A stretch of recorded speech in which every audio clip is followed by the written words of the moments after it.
కొన్నేళ్లుగా వాతావరణంలో మార్పులు వస్తున్నాయంటున్నారు వెదర్ ఆఫీసర్లు. ప్రతి సంవత్సరానికి ఎండల తీవ్రత పెరిగిపోతోంది. రికార్డు స్థాయిలో గరిష్ట ఉష్ణోగ్రతలు నమోదవుతున్నాయి. అంతే స్థాయిలో వర్షాలు కూడా కురుస్తున్నాయి. అటు గరిష్ట ఉష్ణోగ్రతలు, ఇటు వర్షపాతము నమోదవుతుంది. ఎక్కువగా హైదరాబాద్లో ఈ పరిస్థితులు కనబడుతున్నాయంటున్నారు వాతావరణ విశ్లేషకులు. నగరంలో హీట్ ఐలాండ్గా మారుతుందని హెచ్చరిస్తున్నారు నిపుణులు.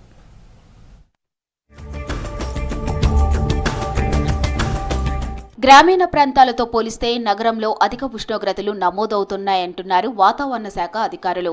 కాంక్రీట్ జంగలుగా పట్టణాలు మారిపోతూ ఉండటమే కారణమని తెలిపారు.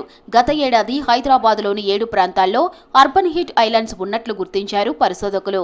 ల్యాండ్ సర్ఫేస్ టెంపరేచర్లు 48 నుంచి 49 డిగ్రీల వరకు నమోదవుతున్నట్లు తెలిపారు. కాంక్రీట్ నిర్మాణాలు, కాలుష్యం ప్రభావంతో ఉష్ణోగ్రతలు పెరుగుతున్నాయని తెలిపారు వాతావరణ శాఖ అధికారులు. సన్సెట్ అయిపోయి మనకి సూర్యుడి నుంచి వచ్చే వేడిమి తగ్గిపోయినప్పటికీ ఈ సిటీలోని నిర్మాణాలు వీటి వల్ల వచ్చే వేడిమి కూడా పెరిగిపోవడము, దానికి తోడు ఈ హీట్ని ట్రాప్ చేసే గ్రీన్ హౌస్ గ్యాసెస్, ముఖ్యంగా కార్బన్ డైఆక్సైడ్ మనకి ఉండాల్సిన శాతం కంటే ఎక్కువ ఉండటం వల్ల ఈ హీట్ అంతా ఇక్కడ ట్రాప్ అయిపోయి ఉంటుంది. దానికి తోడు అవైలబుల్ మాయిశ్చర్ ఏదైనా ఉన్నా కూడా అది free moment of air between ఈ బిల్డింగ్స్, ఈ నిర్మాణాల మధ్యన ఫ్రీ మూమెంట్ లేకపోవడం వల్ల ఆ మాయిశ్చర్ కూడా ట్రాప్ అయిపోయి మనకి ముఖ్యంగా పగటిపూట కంటే రాత్రిపూట సిటీల్లో ఎక్కువ ఇబ్బందికర వాతావరణం ఉంటుంది. హైదరాబాద్ అర్బన్ ల్యాబ్స్ అనే స్వచ్ఛంద సంస్థ చేసిన రీసెర్చ్లో హీట్ ఐలాండ్స్ ను గుర్తించారు. నమోదైన టెంపరేచర్లను లెక్కించి హీట్ ఇండెక్స్ ను రూపొందించారు. భూ ఉపరితలం మీద 2-3 మీటర్ల ఎత్తులో నమోదయ్యే ఉష్ణోగ్రతలు లెక్కించడంతో హీట్ ఐలాండ్స్ బయటపడ్డాయని తెలిపారు. ఈ ఏడాది కూడా అనుకున్న దానికంటే ఎండల తీవ్రత అధికంగా ఉంటుందని తెలిపారు వాతావరణ శాఖ అధికారులు.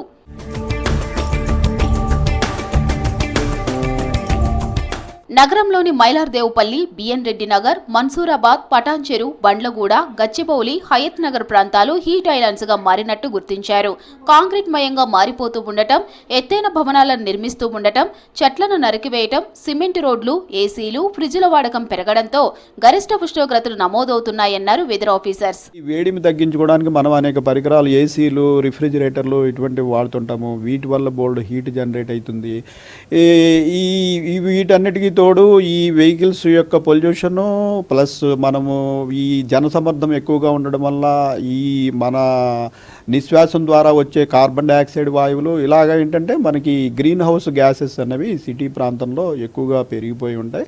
ఒక ప్లానింగ్ లేకుండా సిటీలను ఈ రకంగా నిర్మాణం చేసుకున్నందువల్ల వీటిలో గ్రీనరీ తగ్గిపోయి ఈ ఆక్సిజన్ శాతం తగ్గిపోవడము ప్లస్ ఇటువంటి లో ఆల్బిడో ఉన్న నిర్మాణాలు ఇవి పెరిగిపోవడం వల్ల ఈ హీట్ ట్రాప్ అయిపోయి మనకి ఇటువంటి ఇబ్బందికర వాతావరణం సిటీల్లో ఉంటుంది. నగరంలో అధిక సంఖ్యలో బిల్డింగ్స్ నిర్మించడం, వరద నీరు పోయేందుకు సరైన సిస్టమ్ లేకపోవడం, పచ్చదనం తగ్గిపోగా వెహికల్ పొల్యూషన్ పెరగడం అర్బన్ హీట్ కు కారణమవుతున్నాయంటున్నారు వాతావరణ శాఖ అధికారులు.